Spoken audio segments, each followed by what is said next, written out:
So some people say, the only way to make it is to be where somebody's not going to know you're there. And they can't find you.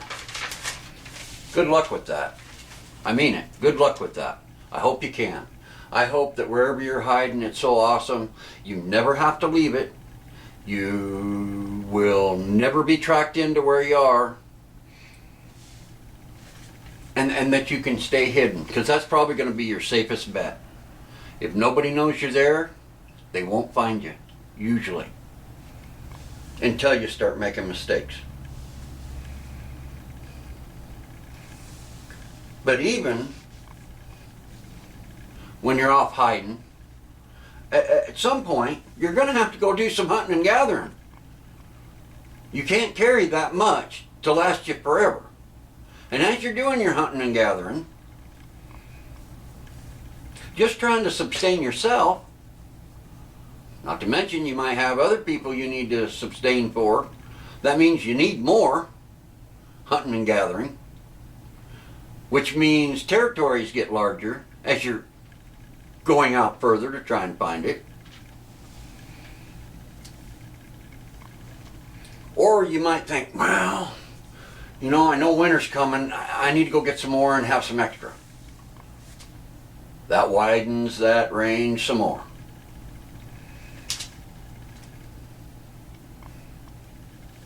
Eventually, as you widen your range, hunting and gathering,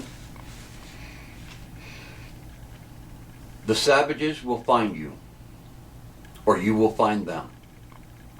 And hopefully they don't see you. The world is too small and overpopulated at this point for extended long-term hiding, bushcrafting, off in the woods, making your utopia where you can be safe.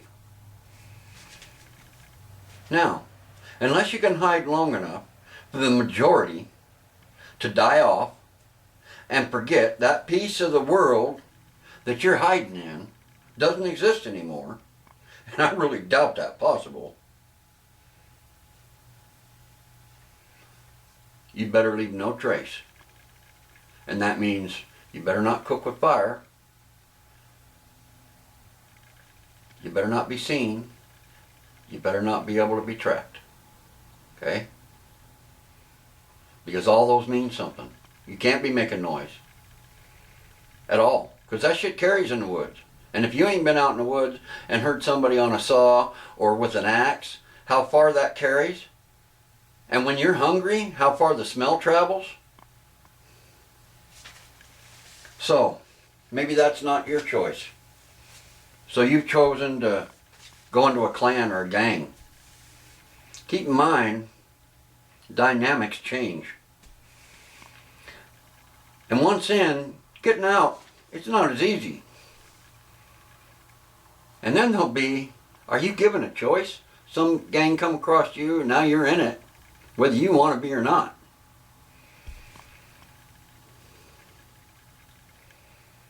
Now remember, clans, gangs, they need to eat, and on a much larger scale. What's your job going to be in this clan or gang? Nothing's free. Whether it be a lone, clan, or gang. If you're going to have a job and be useful and why they're going to keep you and not eat you,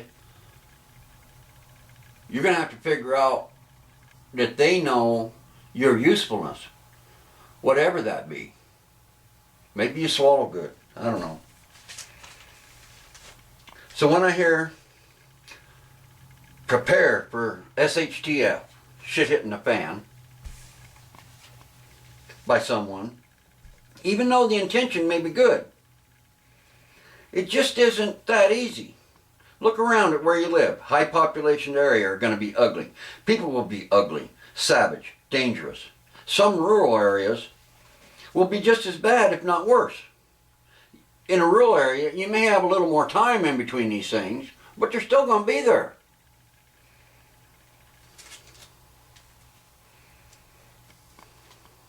even in your rural hideout, if there's a road leading to it, someone eventually is going to come down it. Unless everybody else is dead, and then don't worry about it. But that's the truth.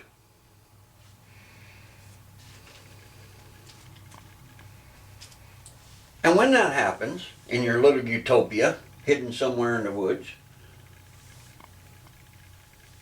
and somebody comes down it, and somebody could be 1, somebody could be 100. That's when the decisions are going to start. I hope for you, your door is thick wherever you're hiding. I hope that air intake into that bunker is so well hidden, nobody will ever find it. Because even if you're buried in a hole, holes have a way in, and you have to get air to them. And if either one of those are messed up, you're just as susceptible to anybody else, Jack. And you sit there with your gun pointed through the hole, killing them as they come through the door. Great. Hope that works out for you. That's if you're in a bunker, you know. If you're in less than a bunker, it's even less time. Now, if you're so lucky that you can find a kinship, and I mean that whether it be a church thing, religious thing, whatever, with moral compass that fits what you are, okay? And I'm not telling you that you have to be a religious kinsman, etc. It doesn't matter. Because there's just as good people that aren't religious followers that are still good people. But if you can find a kinship where you can gather among a larger amount of people, you're going to be safer longer. You just will. And whatever that protection is, and if you've got skills, well, they'll, or if you're related to where you can get in there, that's really going to be the best part of your life until, guess what? Another clan comes, and they got more guns, and they got tanks, and cats, and backhoes, and all the equipment they need to take the shit you got. What's the decision then?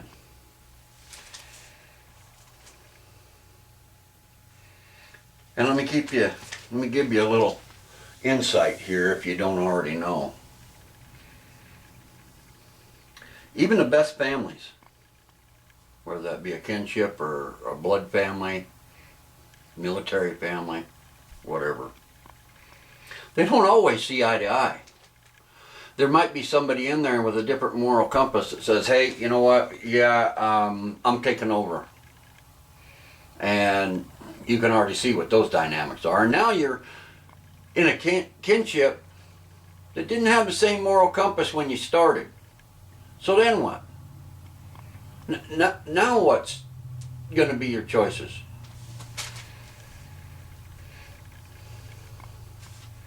Especially when you get to that point when the dwindling resources force the moral change. We already talked about what happens then. Because if you're almost out, you either go out and find it, take it, steal it, kill for it, to get it, and bring it back for everybody else. But that's the real end of it. Unless you're lucky enough to be in that kinship where everybody else is dead and you'll never have to worry about a bigger gun coming. I hope for you that that's your life. I do. I really do.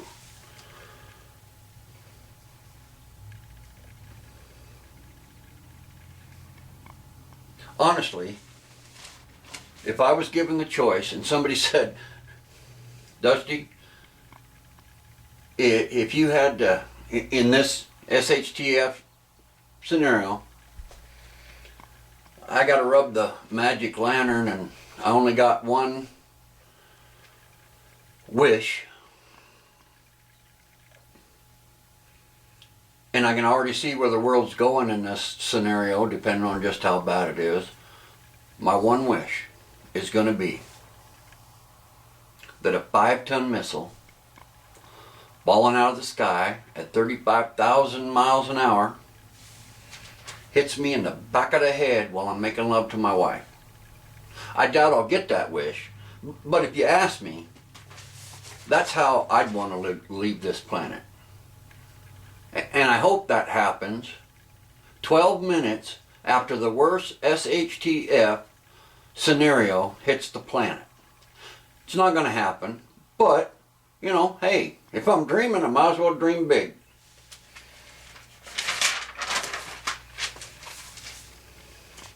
Beyond that, the next thing would be that my family and I is spared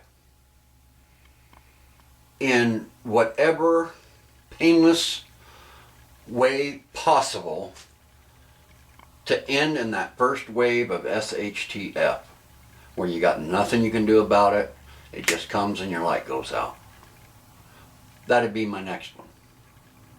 If that's possible, to save them from the ugliness of what the world will turn into, from the worst SHTF to where you're trying to stay alive tooth and nail for every breath you got, for every drink of water, for every morsel you're trying to chew and sustain your body with.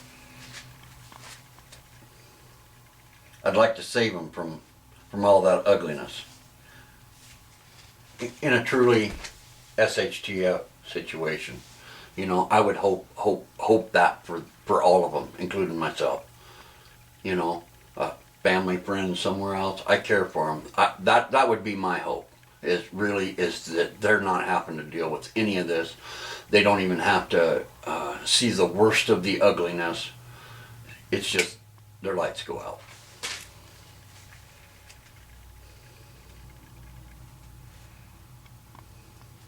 So as I see it, these things I see on TV or reading books is mostly just horse shit. Get you to buy something if they're selling it. I do believe that you should prepare some anyway. It's irresponsible to at least not try to put a little food away, some water, you know, try and do what you can. You know, for those that you love. If you can, you know, not break your bank or go into debt doing it, then I don't think it hurts a thing. And anybody that looks at you and thinks you're crazy, you know, because you've got a few more pieces of this and that for a rainy day, you know, I guess worry about them when you're trying to shoot them through your door.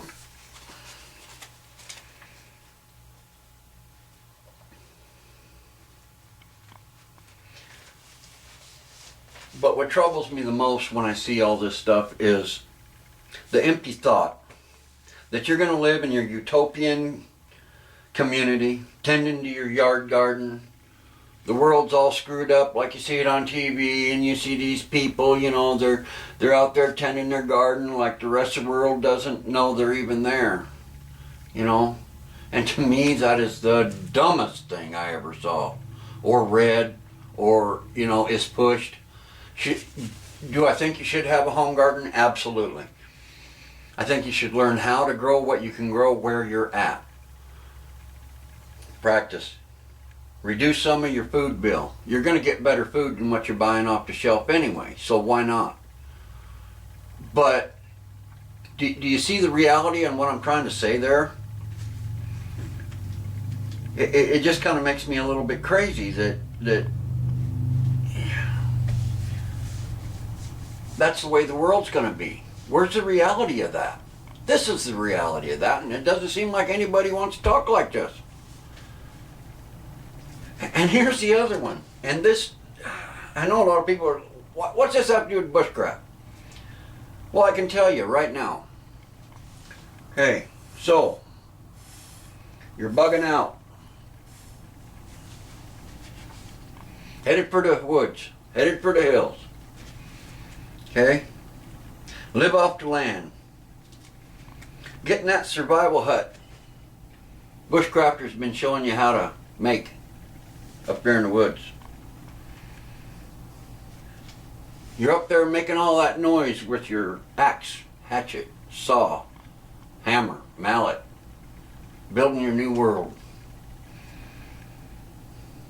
You're creating all those smells and odors which you're cooking your rabbit or whatever the hell it is you stumbled across, really.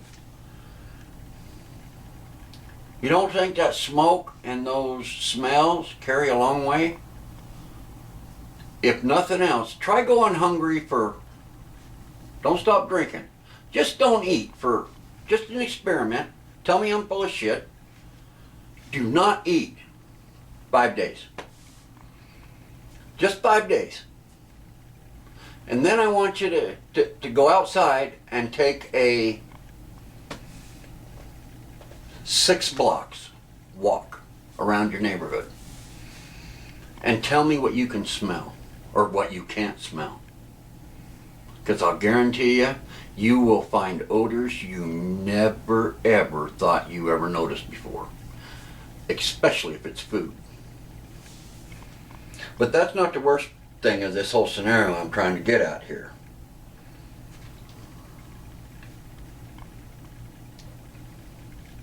And here's another thing nobody wants to talk about as you're headed for the hills. Gonna live your life like a mountain man. Remember, you're heading into somebody else's pantry. Big man.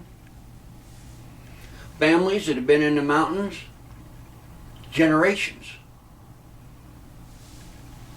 You've got your shotgun or your rifle or your pistol. You got your family behind you. You're headed to the woods to find your utopia. Where's that going to be, really? Because you're walking into some other family's pantry. You think they're going to not let you have some consequences for stealing out of their pantry? You better think again, and you better start thinking ahead. Because mountain people got territories, and it's real. And unless they find you sexy, they ain't going to just let you in. And they might just kill you where you stand. Especially if you're harvesting animals in their areas. So head to the woods and make that little lean-to. You can do that now in a law society. You ain't going to be able to do that then. Not without consequences. And you thinking that you ain't got no family up there and you're just going to go traipsing your ass up in there and everything's going to be awesome because you got God. Well, guess what, Jack? No, it ain't happening. And if you don't think that ain't real, you're going to have an awakening. There ain't going to be no open arms. There ain't going to be no open arms on the mountain people. I come from mountain people. I know a little bit about what I'm talking about. And if there is any watching this, I know you're smiling right now. I know it. And the more you're stealing out of their pantry, you don't think those consequences are going to get worse? Because that's what you're doing. These people have lived in these hills. They've nurtured the land. They've spent all the hard-ass work while you were lazying it off in the city. They survived the winters. They made what they got up there. And you think they're just going to let you come in and take some? Okay. You going to take food out of mountain people's mouth? This is the truth. It really is. I'm going to lose some people here. And if I didn't already lose you off part 1 and you're going to stay for part 2, good for you. Hopefully you'll find something in what I'm going to say. I'm going to piss off a lot of people. They'll probably come burn my house down. So, good thing it's insured, I guess. Okay.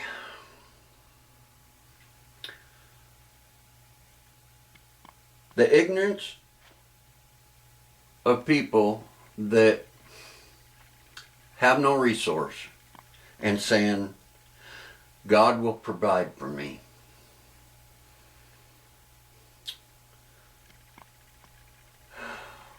Now, if you can get to your godly utopian commune in this SHTF situation, I guarantee you, at some point, depleting dynamics will affect even this community. And if you think just because you got God in your pocket, and people standing around you got God in your pocket, and that nothing ugly will ever happen,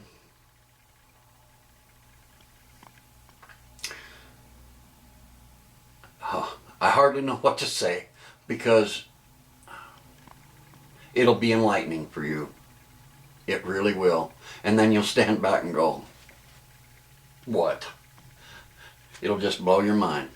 But it will happen. It absolutely will happen. When things get thin enough, the ugly of everybody will come out.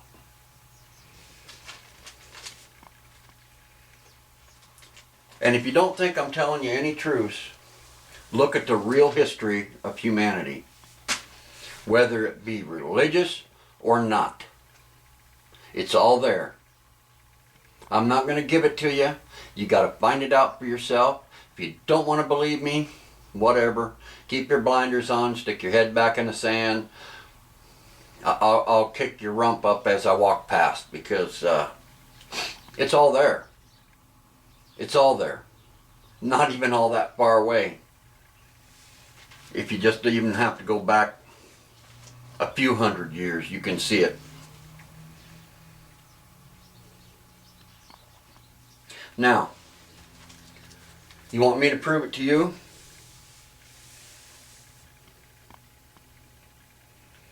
I don't care who it is. And I'm not saying that not having some faith in something is the worst thing. There's a lot of strength in that. There really is. But you want to prove to me that you've got God in your back pocket. I want you to go to the mountains in winter. Once you drive up there, as far as you can with your car, truck, whatever, get out of it, throw the keys in the snow as far as you can pitch them. Take off all your clothes. And I mean all of them. Butt-ass naked. And not on a trail. You just start hiking through the freaking snow out through the mountains. Get out there 8-9 hours. And then stop. Not in a cave. Not next to a stream. In the middle of nothing. No trees. No anything. And sit your naked ass in the snow and don't move. Don't even scratch. Open your mouth so that whatever amount of moisture you can get, your God can drop that in there while you're sitting there. Because you're not feeding yourself. We're talking about you and God now. The power of you and God. He's providing for you. You got to leave your mouth open so He can put food in there too while you're sitting there. And I want you to sit there 5 days. Okay? Just 5.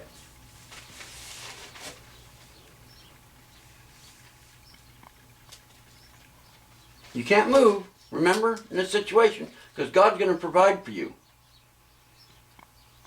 So if God's feeding you and God's giving you water, that doesn't mean you're using your own hands or your own ingenuity. That means He's providing for you. This is your faith. You don't have to do anything for His faith, right? Now, if something doesn't come and eat you that night, or the next morning, or hypothermia doesn't kill you right there, after 5 days of absolutely no movement on your part, because God's providing for you. Come back to the rest of us on the 6th day and tell us how that went for you. I've already told you you've only got 4 or 5 days before you die without water anyway. You see where I'm getting here?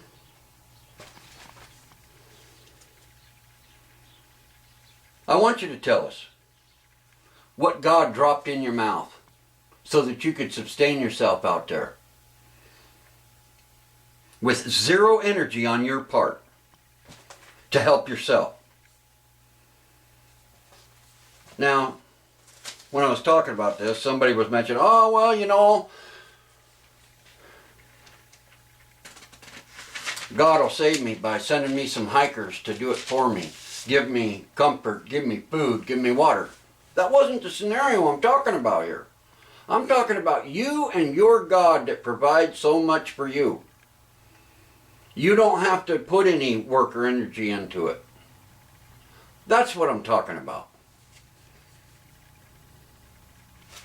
But really, if you got that far, maybe God's mercy was that wolf or that wolverine or that animal that was big enough to eat your stupid ass. Maybe that was God's mercy, to take you out of your strife.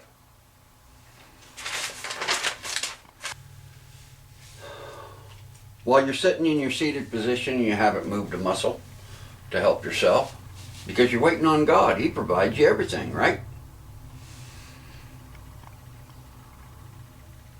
Tom and Samantha show up, hikers. They happen to see you sitting out there. And they come give you some water and some food. Give you a blanket or coat, put over you. God sent them to me. No, that's not what I'm talking about here. They did for themselves, which is why they're there and not dead, helping you do for you. Your God ain't doing it. You're not doing it. They're doing it off of them. Now, you can still say, well, God sent them. Well, how about this? Maybe they're heathens. Maybe they don't believe in your God. Maybe they believe so far away from your God that insults them to even think so. But is that okay for you? No. And that's the kind of problem here. Here's the point I'm trying to get at. The gods did provide for you.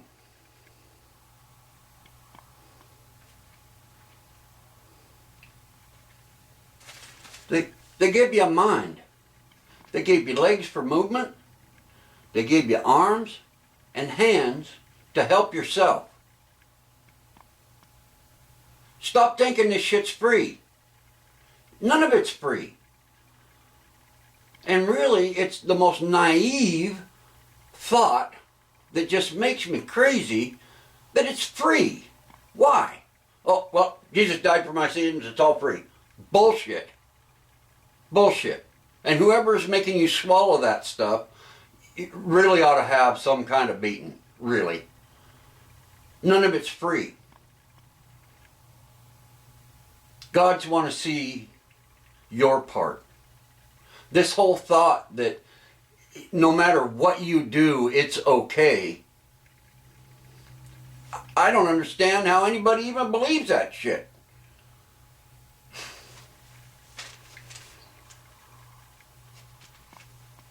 They did provide for you. They gave you those things to help yourself. You know what else they gave you? Think about this for a minute in your deep thought. They gave you the hands, the arms, the legs, the mind. And maybe they gave you something else. How about DNA memory? For the things you don't know. But all of a sudden you can do it. Here's a big thought. Mull over that for a minute. Remember, this is just a you and your God scenario. not your God and a God that sent doers to do for you. Last bit of this thought is this. Now let's say you're not overly rich, you weren't granted piles of money that came for free. Let's say you actually need to provide for yourself. There's a big concept. Meaning that if you want food and shelter, you're going to have to work to get the money to be able to pay for these things. Because there's nobody else, whether it be in an SHTF scenario or tomorrow. This is what I'd like you to try. Print you out a job application. Take it to your kitchen table, set it on the table. Get your best pen, the pen that writes the nicest. Set that pen right next to that job application. And I want you to will your God to get that job for you. Will him to fill it out with your job history, your information, put it in the mail, or send it in an email to whatever company of your choice you're trying to get on with. But don't move it until your God provides that for you. See, that's not how it works. But this is exactly the thought. And I've also heard, God provided me with an amazing job but I never got. Really? What? You filling out an application for Burger King, they sent it to Pacific Power or a power company, and now they're offering you the CEO position? That's a freaking miracle. That's what I'm talking about. So, you mean you put in for some warehouse jobs because warehouse jobs is where you had your experience, or, you know, whatever, you're a forklift operator and you put in for a forklift operator's job and you got the job. Really? Did it have God's magic stamp on it and the HR department's the only place that has the wand that makes it light up so that they know you're there? This is just silliness.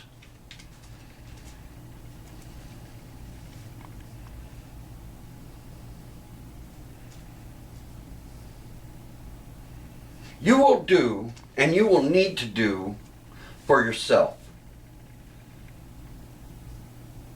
And that's what the gods gave you. The ability to consciously change your situation. That's the game. If you don't like your situation, you've been granted the power and the knowledge and the thought process to fix it. That's the importance of it.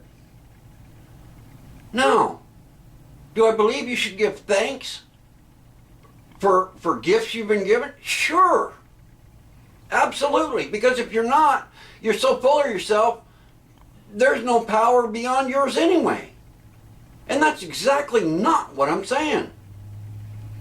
But you got to come back to reality on some of these things, folks. You know, this is the real end of it. Nobody's giving you anything for free.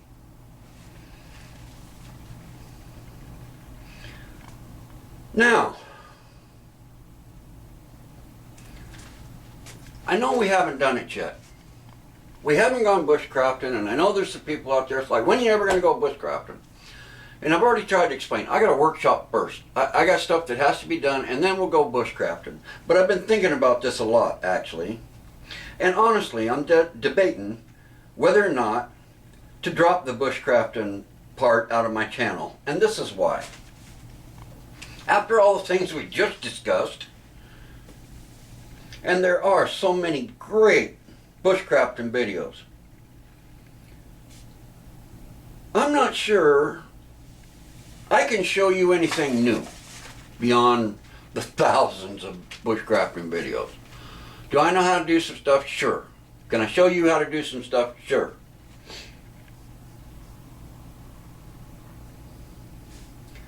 But as far as anything wild and new and, oh my God, Dusty, you saved my life, you saved my world.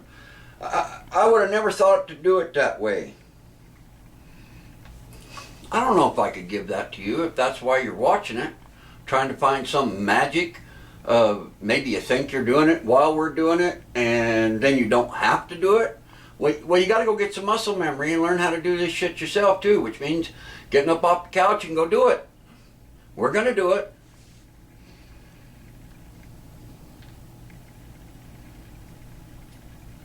But that's the sort of thing I think about, along with all these other pieces of why we're up there bushcrafting to begin with, is to show you how to survive with little or nothing in whatever that scenario may be, other than just fun. You know, and maybe that's it, and maybe I'm all crazy, and maybe that's the only way or reason you're going to go do it, is prove to your other friends and buddies that you can do it, and these are the processes you saw how to do it.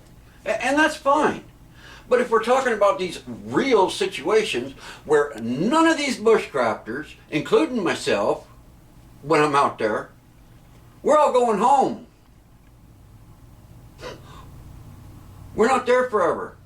And the very few that are still living there forever got to go to town sometime. So it's not really real, is it? No. And it's not really real when you're dipping out of somebody else's pantry. And that's what I'm trying to get to you here.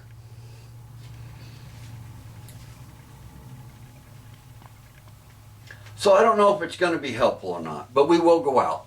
And I'll show you some things, and maybe you can learn something, and maybe it'll help you, and maybe you'll enjoy it. We will get to it. We will. And maybe there'll be enough information there to get you through a tough spot. You know, like I've said, the close woods to me are not really woods. They're juniper trees. And eventually I'll show them to you and explain it to you, to those that don't understand it. They're more like a bush. All the wood looks like a Twizzler. It is hard. It is kind of a hard wood, really. I'm really allergic to it, which is even better. Much more helpful. You can do some things with it. You know, it's not as easy. But in this area, if you're talking about bushcrafting and trying to survive, unless you brought water with you, good luck getting it. Because like I said, I already told you how deep my well is. Now there's a couple of, you know, creeks and rivers around here. I know where they come from, and I know the ranches where they come from, and there ain't really a lot of farmers around here to give a shit about what they're putting on their ground. All they want is to grow more. That's the only thing most of them around here give a shit about. Because they've been here a long time, they're using the same shit, they want to use the cheapest shit to keep the most weeds out of it, to make it grow the biggest, the fastest, whatever, and they're going to spray on their ground whatever the hell they want, and whatever runs into the creek, so what? Well, guess what? You're going to go drinking from that, are you? I'm not.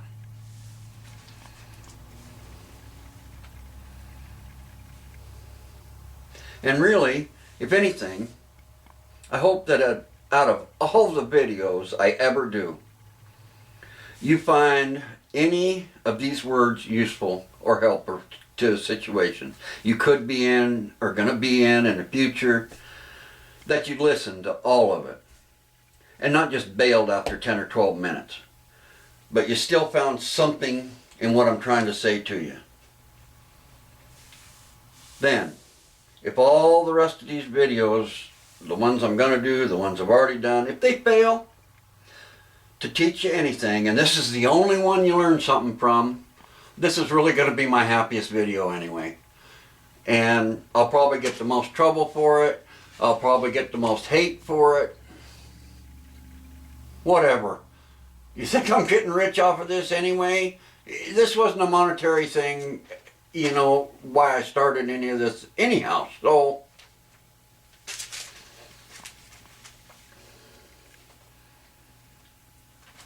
But this one will be the most important for me. And I know it's been kind of a somber video, and probably too long for most of you. And if you suffered through it to the end, which is where we're at, thank God, right? Huh? Thank you for the time, really, for sitting and listening to me go off. I know it probably sounded more like a rant, but this stuff's important to me, and I get, a little emotional because I really want somebody to listen. I'm not out of my mind here. This is real pieces of something that might help you.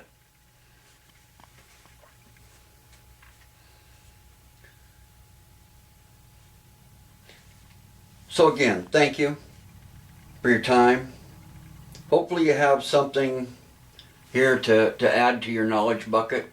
It's kind of what I call it. I carry around a bucket, imaginary bucket with all my knowledge and thinking in it. And, if there's something good, I try to put it in there, and that way I can fish it back out when I need it and carry it with me wherever I'm going. That might sound wackadoo, whatever, I don't care.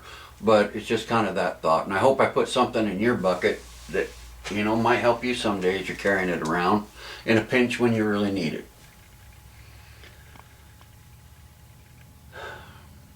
What I'm trying to say here really is, when it comes to all this stuff, do what you need to do for you, your family, whatever are the best choices at the time you have to make them. That's the key. Because anybody can judge on anybody. You're the one that's got to live with it. You really do. Now, do I want to see all this killing going on?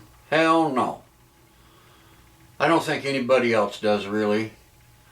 But that's not the real truth of it. It never has been. Probably, if you buy that story, since Cain and Abel.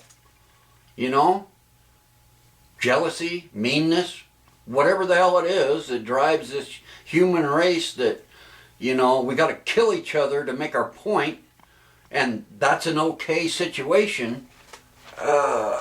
Really, to me, is pretty psycho. I'm not saying you shouldn't defend yourself. I'm absolutely not. Because I'm going to defend myself. But you see where I'm trying to get here? There's got to be some real thought and knowledge in here somewhere. At least we hope so. Smart man once told me, or asked me actually, if I knew the difference or the definition of luck. Okay?